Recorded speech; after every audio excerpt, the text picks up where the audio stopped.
Good afternoon and welcome everybody to the attendance of Huddersfield Town Hall at the Cabinet meeting. So I'll move on. Please be aware that this meeting is being streamed today. There's also press present, the Huddersfield Examiner, ITV and I believe the BBC, possibly in attendance. Can I ask you that you switch off your mobiles or put them on silent, please? So we'll go straight on to the first item on the agenda, and that's the membership of the committee. And we have apologies from two councillors. That's Graham Turner, and we also have apologies from Councillor Elizabeth Reynolds today, and all the other councillors are in attendance. So minutes of the previous meeting, can we agree them? Agreed. Are there any declarations of interest? None. So the admissions of the public, so it is a public meeting. And before we start, I'd like to introduce Councillor Viv Kendrick. She's going to make an announcement, which is some good news for Kirklees today. It is good news, Chair. It really is about care leavers from Kirklees, young people who've been in care. And I'm really pleased to say 11 care leavers have obtained places at university and are studying across a range of universities, lots of subjects from nursing, law, criminology, social work, food science, paramedic and so on. You know, and I just want to extend our congratulations to these young people because they've done tremendously well to achieve that.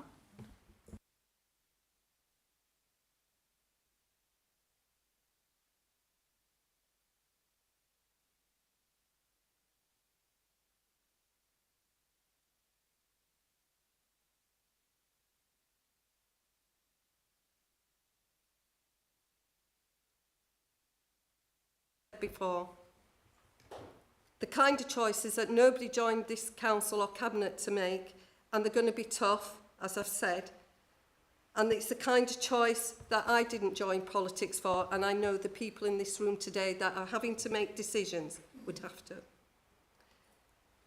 We've got £1 billion that's been taken out of our budget, and that's through austerity. A cost of living crisis that keeps adding to our costs. Rising demand pressures, and especially the vital social care services. And the central government funding system that means Kirklees loses out to the wealthy southern councils, and that's every single year. That's 200 million a year Kirklees has lost. And as soon as the financial squeeze hit, we put controls in place on our spending. We did a recruitment freeze, a review of our assets, and using our reserves, we had to use them prudently because we'd built them up over so many times. But I'll just add to that, despite being told to use our reserves, we were prudent, and we've got our officers to thank for that. Setting a balanced budget isn't something we do to keep accountants happy. It's a legal requirement of this council. But more importantly, if we don't, the consequences for services, people, staff, council taxpayers could be far worse. Can I just pause there a moment?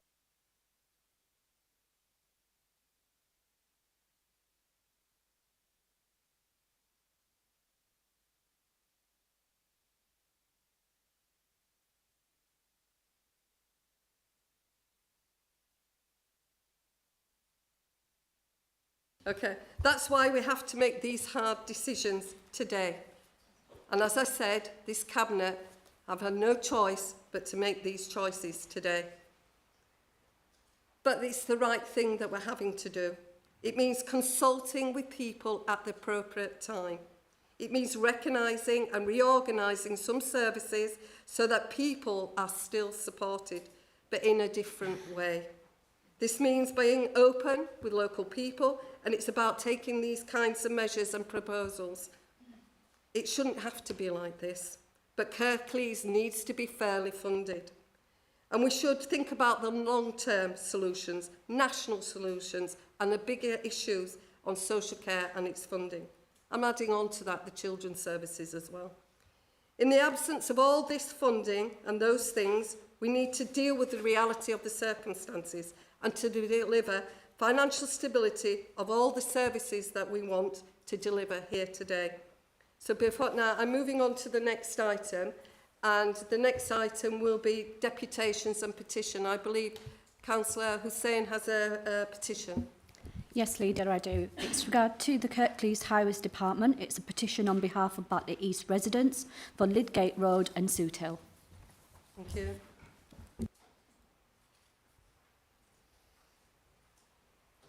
Thank you. Okay, so I'm now going to move on to deputations, and I believe we have a deputation from Unison today. Would you like to come forward?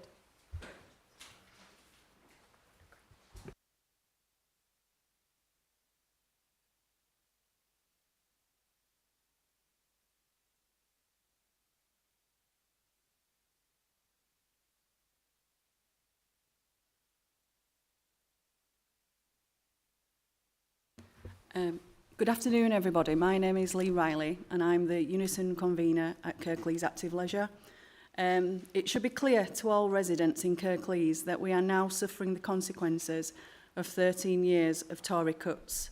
For more than a decade, Conservative governments have starved our communities of desperately needed funding and run our public services into the ground.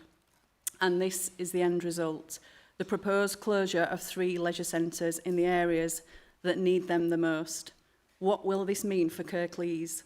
It means skilled, dedicated public servants facing job losses and struggling to find decent paying work during a cost of living crisis. It also means Kirklees' most disadvantaged communities losing vital public services. It will mean these communities becoming unhealthier, with all the negative knock-on effects for the local economy and the increased demand and cost for the NHS, mental health service and social care. Leisure services should be public services. They should be accessible to all residents. Decent swimming pools, gyms and classes shouldn't just be for those who can afford expensive memberships. How can the council meet its aims to improve the physical and mental health of all residents and close 3 leisure centres? In short, the closure of leisure services in Batley, Colne Valley and Dewsbury will be a disaster. Once they are closed, it's hard to see them ever reopening. Whilst Conservative governments are to blame for the decline of our public services, it is important to be honest about the failures of CAL. Outsourcing leisure services has not worked. It has left the council with the responsibility for the upkeep of expensive buildings and the need to pump in millions of pounds to keep the services going, but with no say in how the services are run. The council can't keep pumping taxpayers' money into CAL with no oversight of how the money is spent. Now is the time for councillors to take back control of leisure services in Kirklees and run them as public services.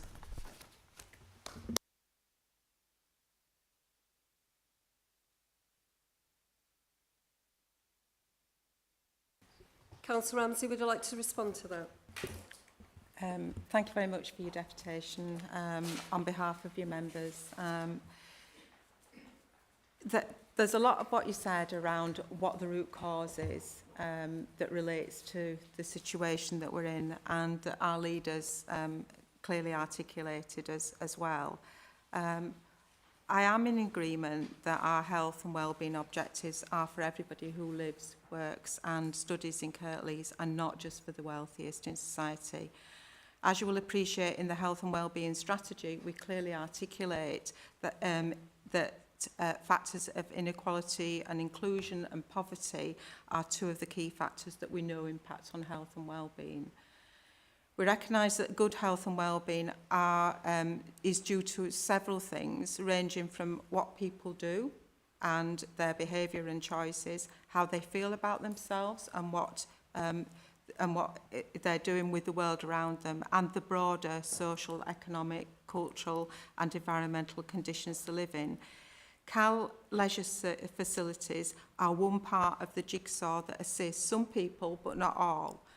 The plan is to enter a period of consultation so that the public can contribute. But be assured, we recognise the value leisure services can bring in terms of health and well-being.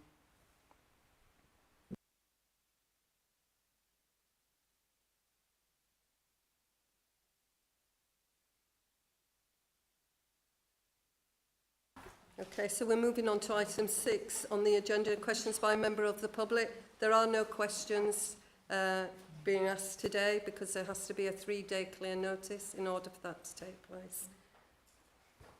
And now we're moving on to item 7, and that's questions by elected members. So we do have a list, I do believe. Councillor Cooper. Thank you. The question I'm asking today is, will the Cabinet withdraw the report to commence consultation on the closure of Castle Grange and Claremont House? The reasons being that you don't have sufficient information in this report to make a decision. Just to kick off, on page 31, it says that all ward councillors have been consulted. Obviously, I can't speak for Heckmond White councillors, but Newsham councillors have certainly not been consulted about Castle Grange. All our information before this report was from concerned relatives. Another thing to mention, I think, is that there's no explanation in the report about why Claremont House and Castle Grange has 7% occupancy of its beds, compared with 87% for the independent sector. Has the council already been reducing admissions with a mind to closing these homes? We have no figures on what the income we receive for each of these homes here is. We only have the expenditure figures, so we don't have no clear understanding about the income aspects of this. I do wonder, when there's a national shortage of space for dementia care and, according to the Alzheimer's Society, a rising demand, why are we coming out of this important provision for those in the greatest need? There's a quote in the report which says... Councillor Cooper, can I ask what the question is, please? The question was that will the report be withdrawn, and I'm giving the reasons why I believe the report should be withdrawn. And I've just got about the same again to do, and I'll be finished. No, you've asked your question. So yeah, and so I'm giving the reasons why I believe that it should be withdrawn. Right. Okay. We know costs will be higher in the council sector, and I know that is reflected in the care provided, and I'm sure that Councillor Ramsey saw that firsthand when she visited Castle Grange. We are the standard that we want the independent sector to strive for. Let's not leave it to them. Castle Grange is a purpose-built residential home opened in 2006, specifically for people with dementia. It cannot easily be converted into another use.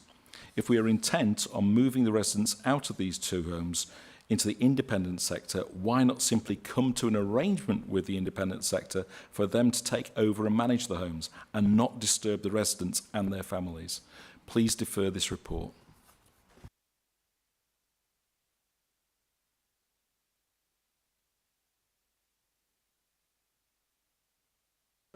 Councillor Ramsey, do you want to respond to that, or do you want to have some more questions, or wait? If there are more questions on this, I can respond to them all together. Is there any more questions regarding that? No, you can respond then, Councillor Ramsey.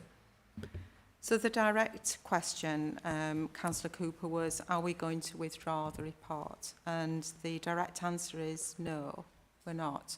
What we're seeking to do with this report is to go through a process of, to ask Cabinet to go through a process of consultation with all stakeholders.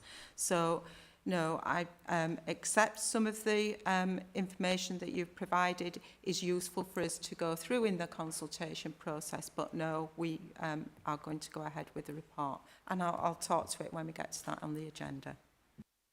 Thanks, Councillor Ramsey. Councillor Kendrick. Just to say, I'm sorry that Councillor Cooper wasn't consulted on this. Can I say that Heckmond White councillors were, and I also attended a meeting with relatives and staff last Monday because one of the family members had asked me to attend. I attended as a ward councillor, but the concerns raised were many and very valid, and I know I've shared some of that with Councillor Ramsey, and it is something that will be considered as part of this consultation. Thank you, Councillor Kendrick. Councillor Cooper, is there supplementary?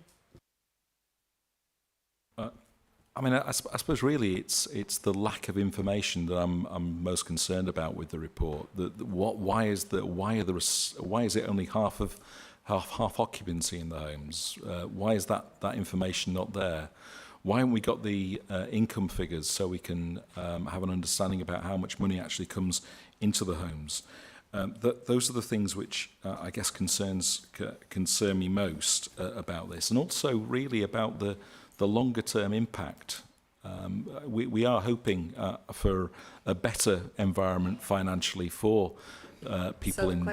So the question being is if we are actually looking for a better offer from governments in the next year or two to come, should we be coming out of this sector now when we might have a better financial situation going ahead? Is it the right time to do this sort of move, which is going to have a big impact? Councillor Ramsey. Can I address it when we actually come to this item and just talk through what some of the key points in the report at that stage? So, Councillor Cooper, as Councillor Ramsey says, we'll be discussing this later today on item 11, so we'll take that. But can I just remind everybody, these are a set of proposals, and there is a due process to follow, so you can feed into the consultation. So I hear what you said, but there's an opportunity for the public to feed into that consultation. It's really important before decisions are made. Thank you. Sorry, Councillor Lawson. Thank you, Chair. On your beginning speech, I totally agree. Systematic defunding of local government is why we are where we are. You've been through a series of reviews and decided on courses of action, and I'm sure this is only the beginning. What we see on this agenda is only the beginning of that course of action. With every review and course of action, there is an opportunity for learning. And I would ask, what areas of learning has Cabinet identified during this process, and when will we be sharing that learning and having a bit of a deeper delve into what can be done in the future? Okay, I think that I think you are aware. You're part of the budget cross-party budget group. We are delving into everything at the moment that is before us. So, and as we go on, we've got to be honest with ourselves here today. We've got a cost of living crisis here in Kirklees. We've got shortfall in funding, and there's no way that I'm going to promise something here today that we can't deliver on. I would rather do our asset rationalisation to preserve what we can, or have somebody come in and decide the fate of this council. And that's what's worrying for me. So you are part of the cross-party budget, and I've got to say, I will say it in this chamber today, members of the cross-party, some of them actually signed a letter where we've written to government about this unfair funding.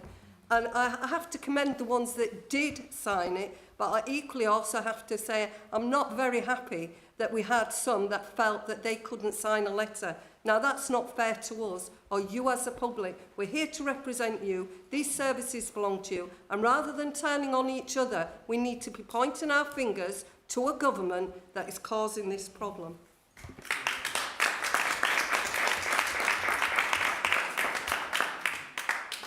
Councillor Lawson. Thanks for the supplementary. Thank you.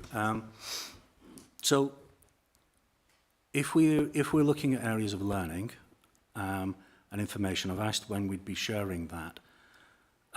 If we are sharing that learning, will you also be sharing some further information? Information about the cost of K&H coming into house, and its success. Will you be sharing information about the Kirklees Stadium write-off and how many millions that cost us?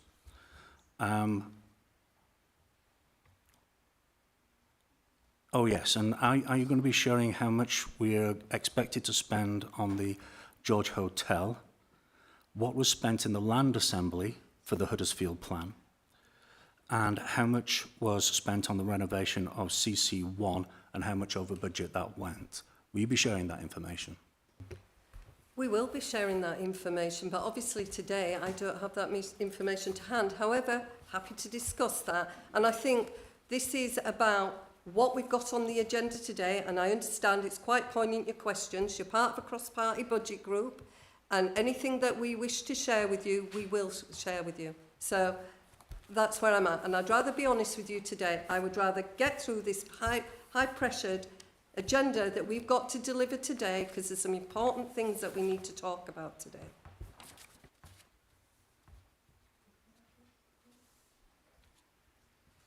Okay, so can I bring in Councillor McCarthy? Thank you, Chair.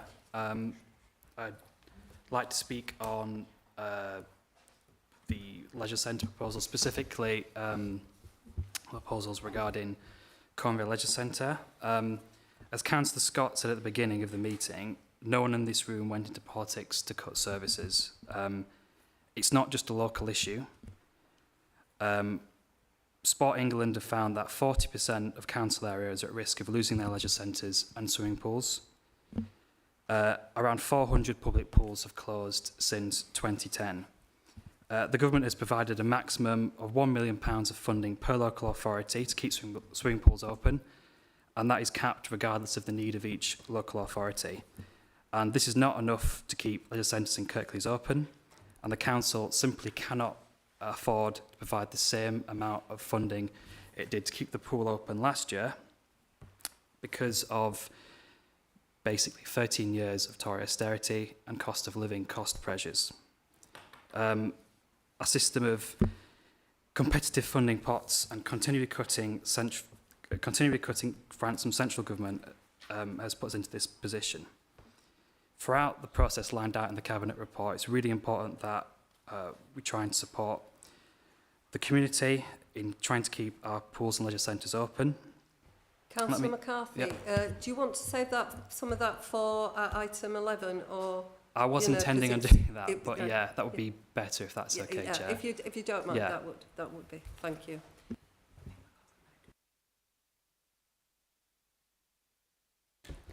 Thank you, Chair. I'll keep my comments brief because, like Councillor McCarthy, I came to speak on the item on leisure centres. But can I just ask that the Cabinet redoubles its efforts following that letter to put pressure on central government to produce a fair funding formula for local authorities so that we don't have to lose these vital community assets? Because, as is always the case with austerity, what they save with a cut, they lose with greater costs later on. What they save by not funding councils to support leisure industries, they will spend in the NHS with poorer health outcomes. It's ridiculous. So please, can the Cabinet redouble its efforts? Thank you. Thank you, Councillor McLaughlin. And I've got Councillor Sheard here. Are you wanting to speak now, Councillor Sheard, or on a specific item?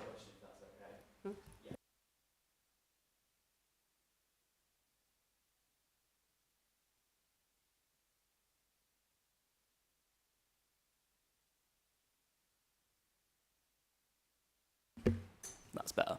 This is in relation to Batley Sports and Tennis Centre and the proposed closure of it. Howden Clough Football Club, who uses the AstroTurf located behind Batley Sports and Tennis Centre, they use that as a base of operations. Now, Howden Clough Football Club was an original stakeholder along with Kirklees Active Leisure and the Football Foundation to acquire the AstroTurf football pitches located at the rear.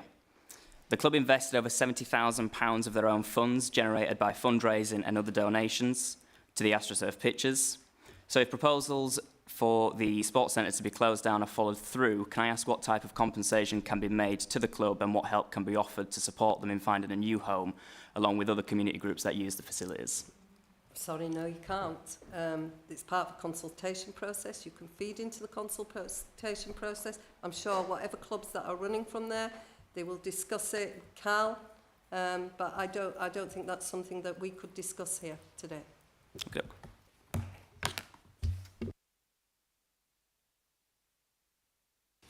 I believe that's it for the elected members' questions. So we're moving on to item 8. It's appointment of the Cabinet portfolios. So you'll see them on pages 7 and 8. So that's all the members that are now the new portfolio holders. And we'll move now on to item 9, where Councillor Ramsey will deliver about Kirklees Active Leisure Centre. Thank you very much, Chair, Leader. As you can see, I'm not Councillor Graham Turner, who is the portfolio holder. So I'm standing in for him today because he's on leave. And as you've clearly articulated, we are under financial pressures, not just us, all local authorities. And this is part of that issue. We have to accept as well that leisure services, and I think both some of the other councillors were referring to it, leisure services have been particularly hard hit due to the impact, of the pandemic, and then reopening with a slightly smaller numbers, and then the impact of inflation, either the national living wage or energy costs. So we know that some of the reasons that we've seen swimming pools close in other areas is due to the inflation and to the lack of support that we've had from government. In the paper, you can see that CAL has been in existence since 2002. It's an independent organisation, not for profit, and it manages and delivers the services in the leisure centres. The council own the physical assets, and we have responsibilities for major repair and maintenance. We've been very supportive of CAL, and again within the paper you can see during the period 22-23 to 23-24 we've given additional funding to CAL in the region of 9.96 million on top of core funding, which was about 6 million, and supported with Sports England's grant of 1.75 million. But as you've already stated, Leader, in 2024-25 we have a legal obligation and a desire as a Cabinet to make sure that we balance our budget so that the maximum grant or subsidy that we can provide to CAL is 2.55 million. You'll note in 2.9 of the report that the Council and CAL are still actively working to get funds from Sports England. As you've mentioned, that's the £500,000 for 2 sports centres, Huddersfield and Sisset, as one-off revenue funding. And we will pursue capital costs as well as part of that work to support CAL when we're able to. This is a consultation. It's due to run over a 6-week period, and it will be aimed at all stakeholders, residents and CAL members, with a decision being made at Cabinet on the 12th of December. I ask that you support the portfolio's recommendations to approve the consultation programme, giving the Strategic Directorate of Adults and Health the delegated authority to progress it, and to accept the offer of additional funding from Sports England if the bids are successful. Thank you, Councillor Ramsey. Is there a seconder? Thank you, Councillor Hussain. Are there any elected members that wanted to say anything on that? Councillor McCarthy. Thank you, Chair, and apologies for not making myself clearer at the beginning of the meeting. I can't remember exactly which bit I got up to, but I'll start from the beginning. Thank you. As Councillor Scott said at the beginning of this meeting, no one in this room went into politics to cut services. It's not just a local issue.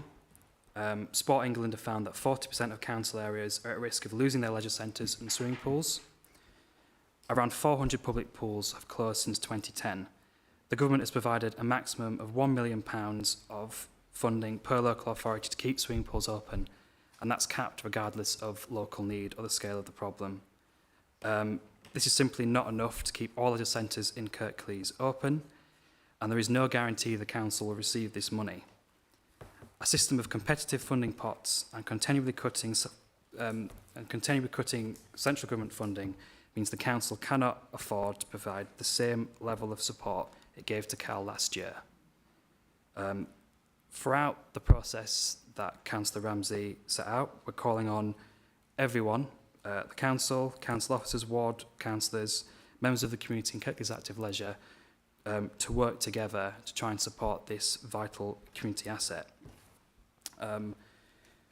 We also are particularly quite disappointed today that our MP isn't here to put forward the views of his residents, and also that he didn't join the call along with the leader of the Labour group, the leader of the Liberal Democrat group, the leader of the Green group, calling for fairer funding for Kirklees.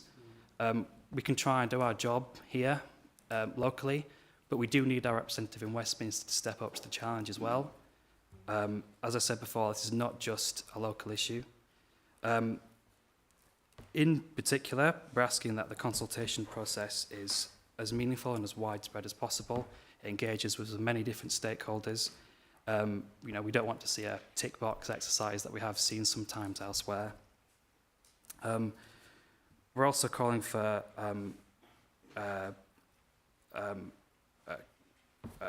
Carl and council officers to meet with us and members of the community. I know that the Chief Executive of Kirklees Active Leisure has decided to meet with members of the community on Thursday, and I've written to him separately to try and put forward questions that I think residents would like to see answered at that meeting.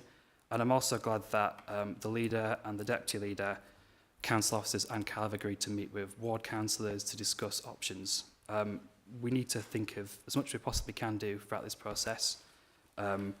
We need to look about changing the way in which Cal charges its fees. We need to look at Cal working with as many partners as possibly can do. And we also need to potentially look at a community asset transfer, potentially working at putting forward bids to certain pots of money that are available. This is not a position that I think ward councillors or the cabinet want to find ourselves in. But we have to work with the hand that we've been dealt. That's pretty much all I would like to say. And if my ward colleagues would like to chip in as well, they're more than happy to do so. Thank you, Councillor McCarthy. Councillor McLaughlin. Thank you, Leader. Yeah, I won't speak for very long because Harry, as he usually does, says it better than I can. But just to emphasise again, and I know Councillor Addy wants to come in as well behind us, it's good that all three of us are here today. We're working as a team, and I know the Cabinet are working as a team to look at every possibility creatively going forward. That is my understanding of what the consultation is about. It is trying to explore every option to see what we can come up with, because I never underestimate the creativity of our community and our residents, and I don't think anybody should. They'd be going the wrong way. But I'd just like to echo again, I'm disappointed that our MP is not here. Our understanding was that he was coming, so I don't know why he isn't. But ultimately, we need to work together across party, all of us, as a local authority and as local representatives, to put pressure on government to produce that fair funding, because without it, services are going to continue to be in danger into the future, and it's not acceptable. Our residents need not only the services, they need the surety that the services are always going to be there. So yes, I thank you for the consultation, and thank you again for agreeing to meet with all three of us, and we really appreciate that, and we look forward to working together with you. You're welcome, thank you. Councillor Addy.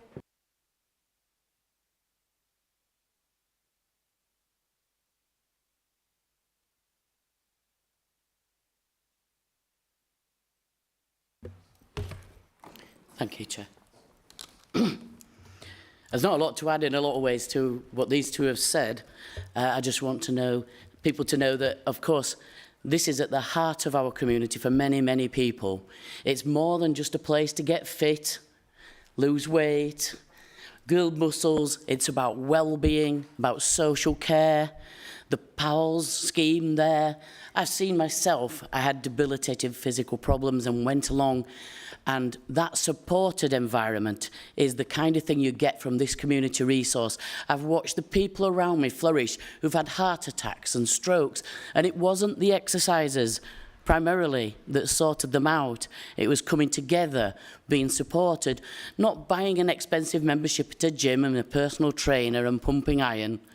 It was this special place where, yes, you might not be able to afford the fees because you're in that situation where you've been debilitated. This is a sort of place that may always need extra support.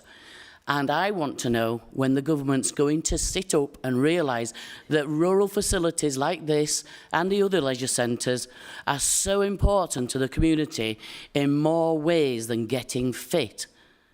When are they going to put the hand in the pocket and support them still suffering out of COVID, people still nervous to come out, people's circumstances not able to come out and join in. And with the cost of living crisis and the fuel prices swimming, there are so many noted benefits from being in water, supporting your body when you're not able to do it in other ways to exercise.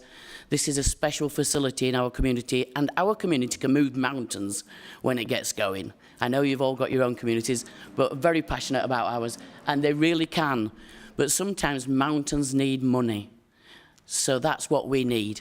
I want everybody to take the chance to take part in this consultation. It's going to help us highlight ways forward. It's going to bring people out of the woodwork. And I'm asking anybody associated with the Colne Valley, who's got the Colne Valley in their heart, if you can help us support this, maybe one of the ways that Harry's mentioned, community asset transfer, to get forward and get in touch now. And let's get this sorted so that we can keep this facility for the future, if it really can't be kept under the auspices of the Council and Cal. Thank you. Thank you. Thank you, Councillor Addy. Can I bring in Councillor Sheard?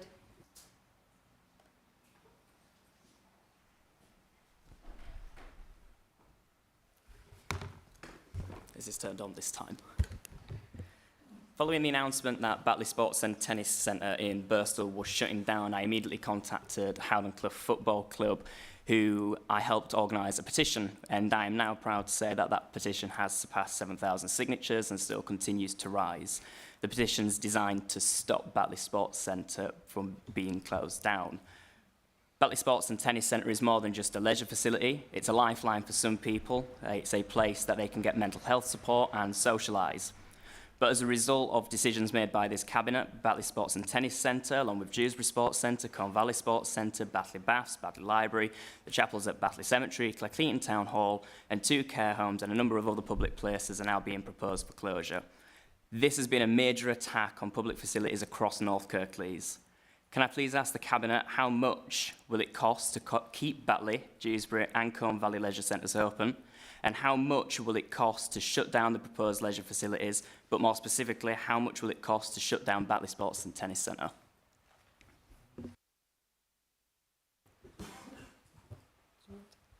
So I'll come back first, Councillor Sheard. I'm really surprised at some of your comments here today.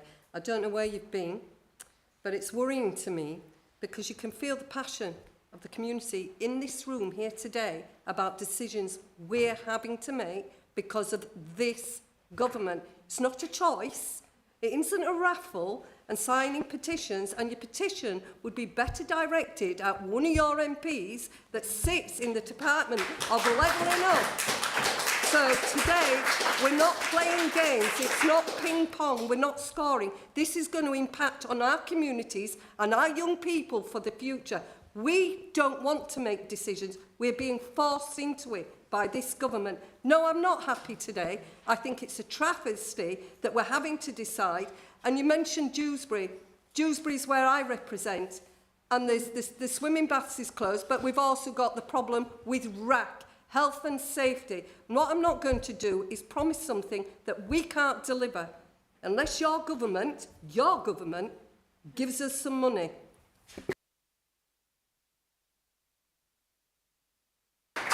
Councillor Ramsey.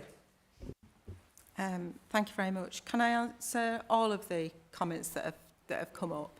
I mean, obviously, the points being made very clearly by several councillors around fair funding, and we would be in a very different position if Kirklees actually got fair funding from this government.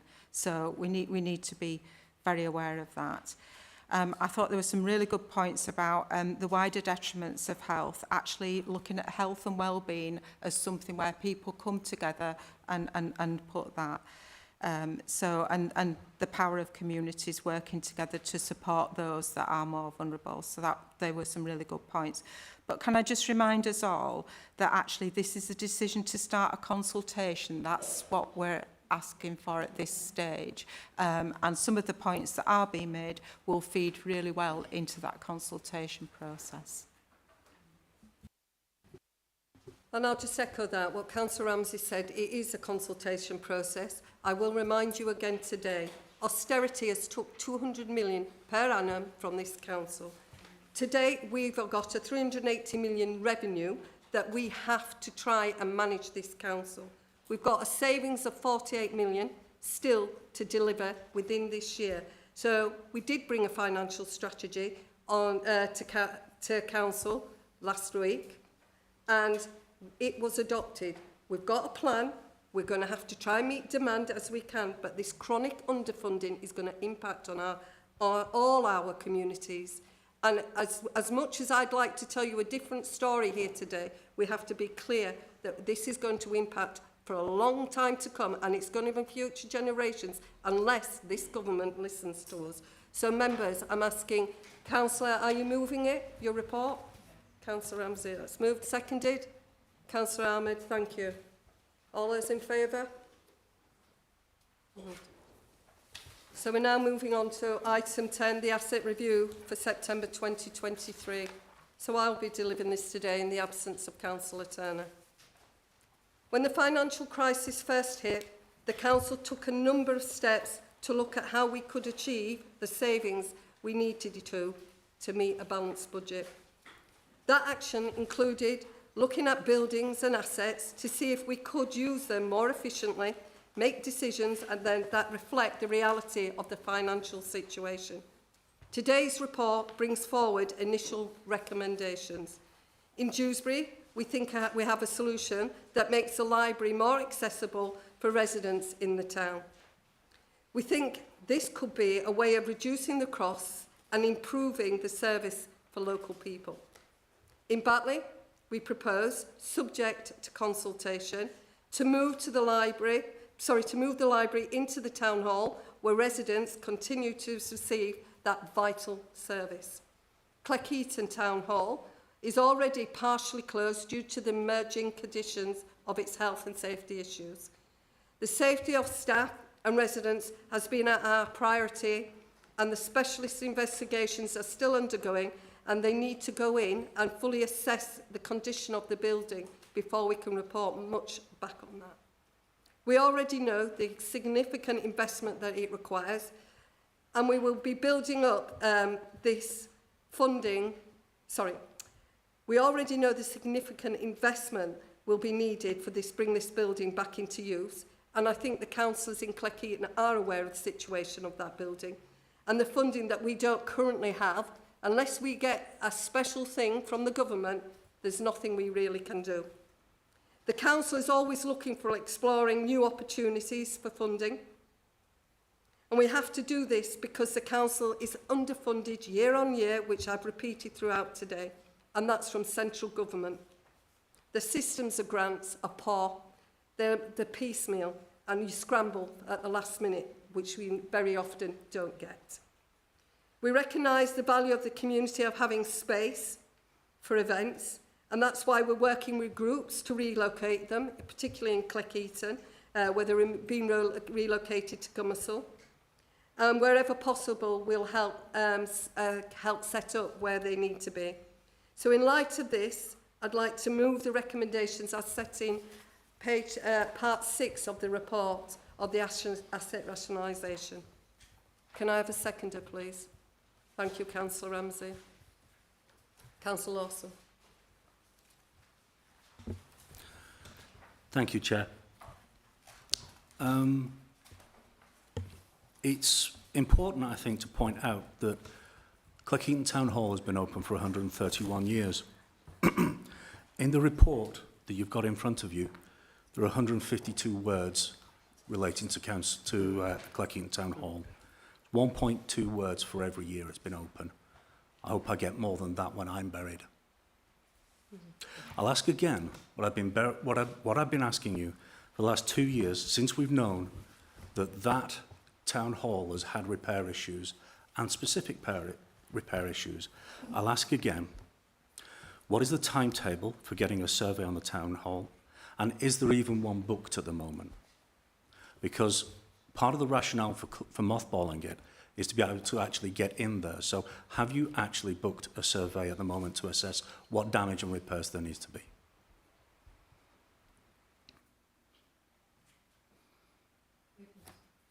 For now? Okay, Councillor Lawson. I believe there is I believe they have undertaken to commission somebody for a survey. I believe they are looking at that.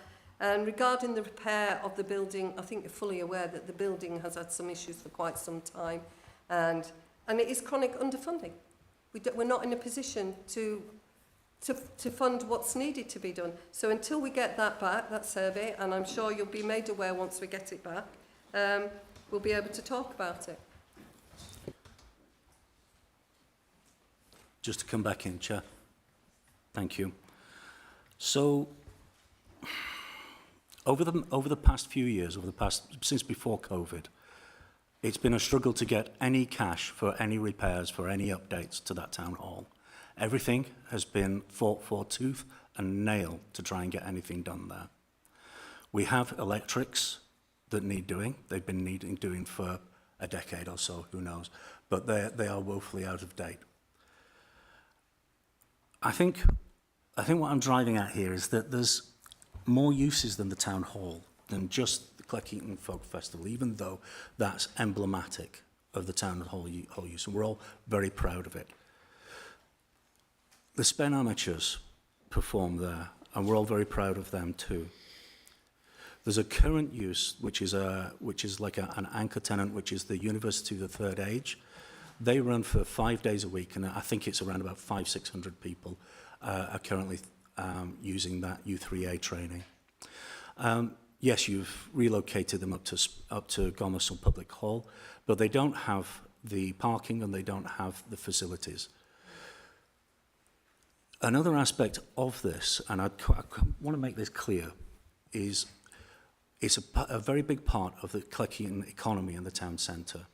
I've had questions, repeated questions from hospitality businesses that have been asking about the town hall because they rely on their business projections to know what's going on in that town hall. They're losing money. They will lose money hand over fist. And my question to you is, if we cannot use that as a regeneration project, why not? We're prepared to spend £210 million on the regeneration of Huddersfield Town Centre. How much would we be prepared to spend on a regeneration in Cleckheaton?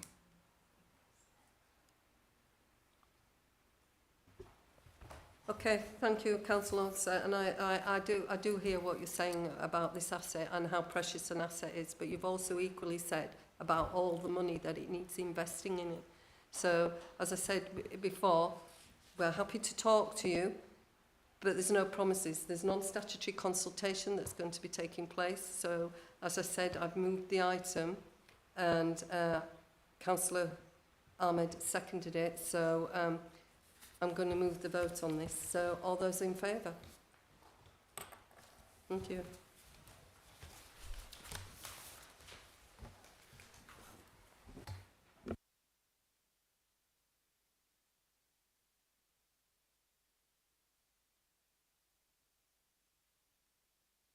That's it. So I'll move to item 11 again. The proposed closure of Castle Grange and Claremont House residential care homes. Jackie. Thank you. Thank you, Leader. This is a real example of one of those really difficult choices that we have to look at as a council. So there's kind of three things I want to cover. One is the context, which I think we've covered a lot already today. I want to highlight some points that are made in the paper as well. And I want to emphasise that actually what we're asking Cabinet for approval for is to go out to consultation on this matter.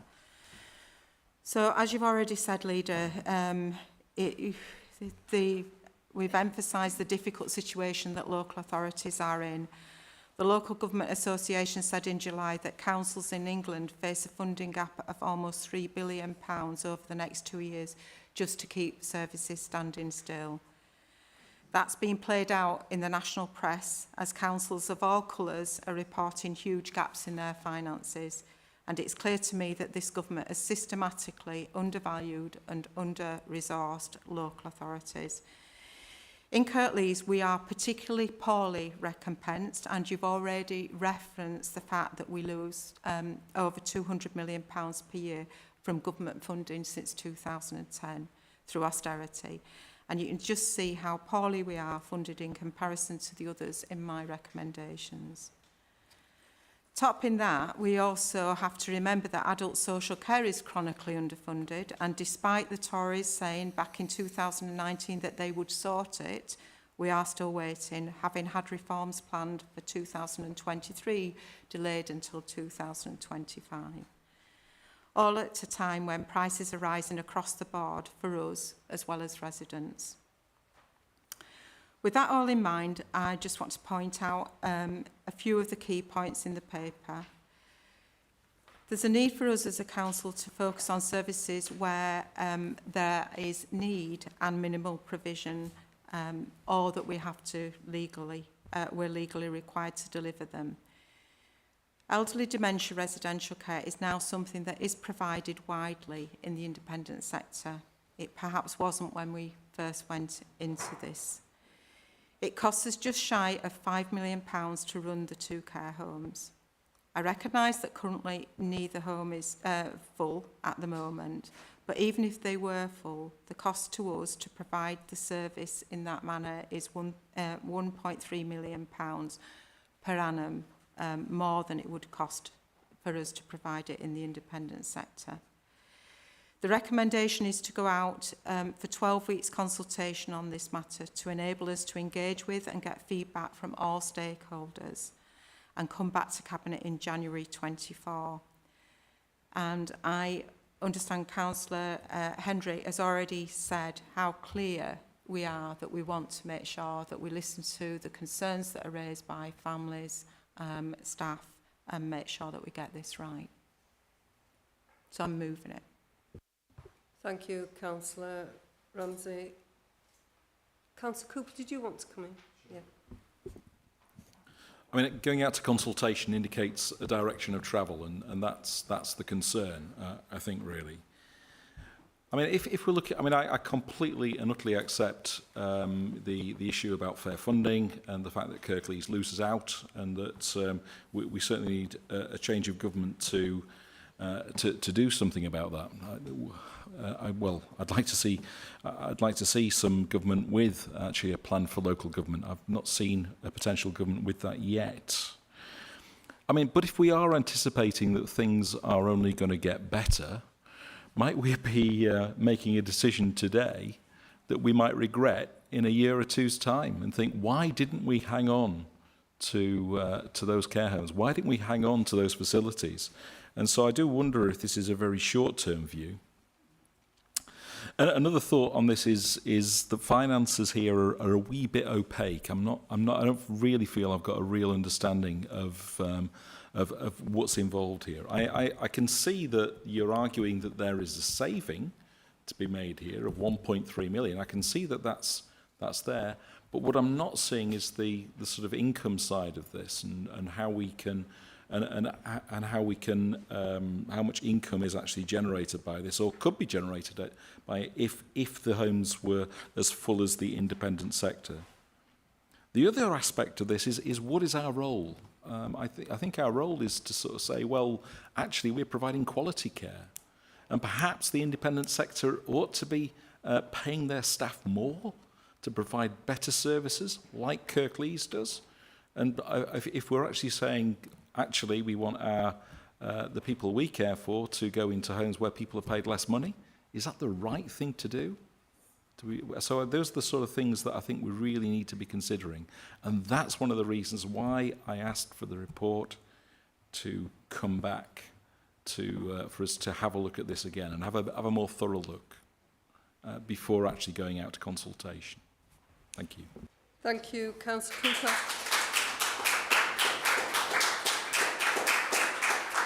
I'd like to bring in Councillor Armour. Yes, thank you, Leader. I'll be brief. We all appreciate this council faces an extremely challenging financial situation outlook, and I'm well aware of concerns relating to central government funding. have a good understanding of problems within the adult social care sector, which, in my personal view, is very much a Cinderella entity. It's been ignored for a long, long time. In particular, I also have concerns about the continuing robustness of local private care providers. And it's against this background that I have some questions about this item. The first of my questions are simple ones. On page 37 of the document pack, that's page 7 of the included report, we're told that even if both homes were operating at full capacity, there would still be a significantly higher cost of direct council provision of services, as opposed to funding private sector placements for these residents. So why are these homes underutilised? And why is this council seemingly unable to compete on cost in this area of care provision? I'll follow up, if I may, Leader. The second question, if we were to accept that continued council operation of these homes should see some financial grounds, what thought has been given to the effects of relocation upon existing residents? As one way of reducing the inevitable stresses upon residents and possibly increasing income to Kirklees Council, has the council investigated, or will the council investigate, the possibilities of selling or leasing these properties as going concerns? Thank you, Leader. Thank you, Councillor Armour. So I'm going to invite Councillor Kendrick in. Thank you, Leader. As you're aware, as a ward councillor in Hetman-Wyke, I went to the initial meeting where officers spoke to family members and residents, and the response, I have to tell you, and I've already discussed this with Councillor Ramsey, was very strong and very emotional, and some very valid questions and issues raised. And it is something that Councillor Ramsey and I have agreed to meet with the Director of Adult Services to talk further about that. That still, for me, means this is about consultation. That's part of that feedback, and I'm sure Councillor Cooper would be welcome to those discussions. As for delaying it, if we weren't looking down the barrel of a shotgun in financial terms, there would be time to delay things. A lot of these consultations have to happen. Now, we're not saying what the outcome is, and I think there are a lot of good ideas from family members that need to be considered, and we look to do the best that we can for people and their vulnerable family members. I just think, sadly, we have to pursue each of these through these documents in the Cabinet papers today with some speed, because this is about getting a budget that works for next year, and that has to be ready for February. Thank you, Councillor Kendrick. Councillor Shid, you were indicating, was it the volume you couldn't hear? All right, okay then. Okay, that's fine. So there's no further questions now? Councillor Ramsey? Would you like me to come back on the questions?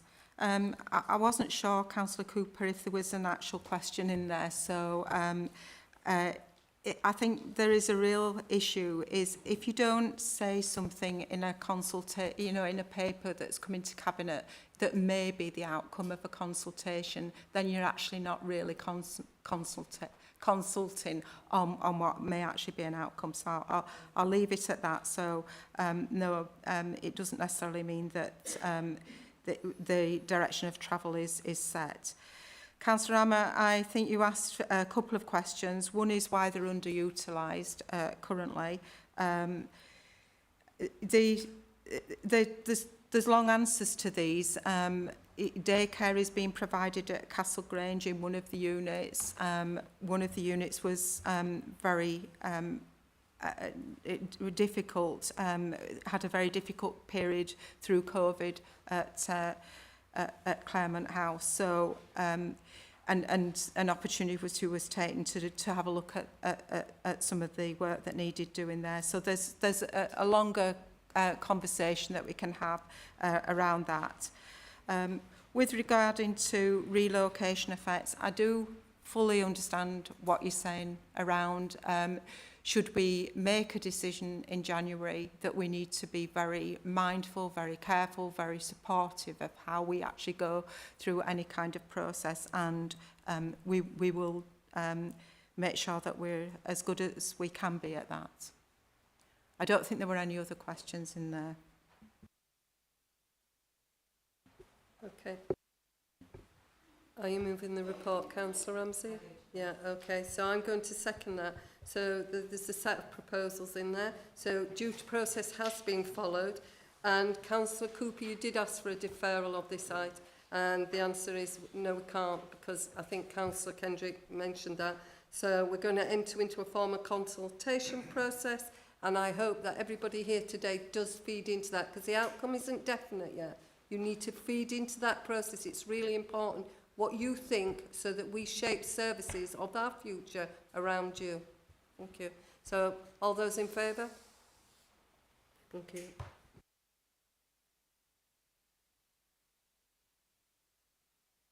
That'll be Councillor Ahmed. It's the review of the offer. Oh, sorry, it'll be Councillor Ramsey. It'll be the review of the offer of the in-house supported living provision. Thank you. I'll be more succinct this time. I've made quite a few points already. This paper highlights that an opportunity has been initiated initially by the notice given on the Muse for us to look at the service provided across 3 sites and in the context of alternative service options developed since some of our current residents moved in, so that we can reassess their needs and provide suitable alternative accommodation and support services. In addition, the plan is to ensure that we have sufficiency to place more locally rather than out of area. So, Cabinet are being asked to approve a formal consultation process with a view to us coming back to the meeting in January 2024. So I'll move that. Thank you, Councillor Ramsey. Somebody seconding that? Councillor Kendrick seconding. No comments on that? Okay, all those in favour? Thank you. So we now go on to item 13, the redesign of the short break, respite and support provision. Councillor Kendrick. Thank you, Leader. This is about looking for ways to improve provision for children and young people with disabilities and their families. Currently, we provide after-school provision, short breaks, respite, holiday activities, weekend clubs and holiday play schemes. We've one fixed site for after-school activities, no matter where young people live in Kirklees, which isn't beneficial. The short breaks and respite is at an 8-bed unit, and families are invited to request access for short breaks, but often those breaks aren't available when they desperately have need of them.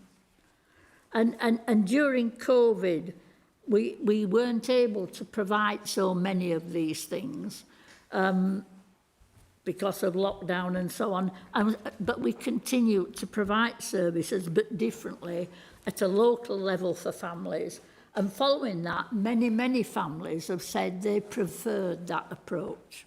So this report asks for permission from Cabinet for there to be a consultation with all the stakeholders to establish options to design the service for children and young people across Kirklees, and also delegated authority to finalise plans for the consultation. And feedback from the consultation will come back to Cabinet. And I have to say, you know, always I ask myself, when I look at schools with after-school clubs at their gates or in that, why have we no after-school clubs at our special schools? Why do our children with the greatest challenges often have to travel across Kirklees if their families even bother with that, because we have it in one location? So this is about looking at ways to improve provision for children and young people with disabilities. So I move this report, Chair. That's excellent news. And do we have a second? Yeah, okay, that's moved. And all those in favour? Thank you. So we're now moving on to item 14, tenant safety and council housing. Councillor Ahmed. Thank you, Chair. Good afternoon, everyone. This report updates Cabinet on the progress Homes and Neighbourhood is making with delivering the Fire Safety Improvements Programme. It details the actions taken since the Council referred itself to the Social Housing Regulator, who receives regular updates. The Homes and Neighbourhoods Housing and Neighbourhoods Improvement Board also receives these by monthly basis. It covers all the council stock, including high-rise, 6-storey blocks, retirement living schemes and low-rise.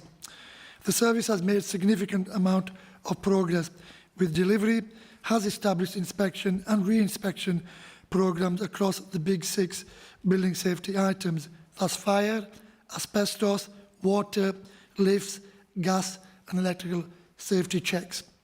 Person-centred fire risk assessments have been introduced to identify residents at high risk from fire, making sure that safety measures are tailored to the individual needs of the tenants. The development of the personal emergency evacuation plans will further customise safety solutions for tenants with specific needs. I ask members to approve the Office's recommendations outlined on page 68.7.1 of this report. Thank you, Chair. Thank you, Councillor Ahmed. I'm going to second this, and I think this is a good news story that there's progress being made. It is. And it's excellent of staff, of all the things that they're committed to and doing for us. So, yes, I'll second that. So, Cabinet, all in favour? Yep, thank you, that's moved. So we're now going on to item 15, the Ripper update, and I believe Councillor Davis is going to present this. Thank you, Leader. Excuse me. And I'll keep this brief. This is something that we used to, it comes to Cabinet on an annual basis. And the role of Cabinet in the Regulation and Investigatory Powers Act, RIPA, as it's referred to, 2000 matters, is to provide strategic oversight and to keep the Council's use of surveillance under review.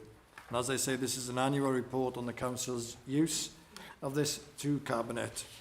So really, what's important in this are the next steps. And the next steps and timelines to monitor the outcome of the IPCO inspection and to ensure that any action points are addressed, especially with regards to the need for any formal training. Continue to raise awareness, particularly with regards to the use of social media to obtain intelligence, and to consider training needs, whether these can be addressed internally or whether we need to look at this externally. So I will propose officers' recommendations in section 6, which is that members approve the updated policy and that members note the remainder of the report. Thank you, Councillor Davis. So it's to note as well all the items in section 5 of the report and officers' recommendations set out in section 6. So Councillor Davis moved it. I'll second it. All those in favour? Thank you.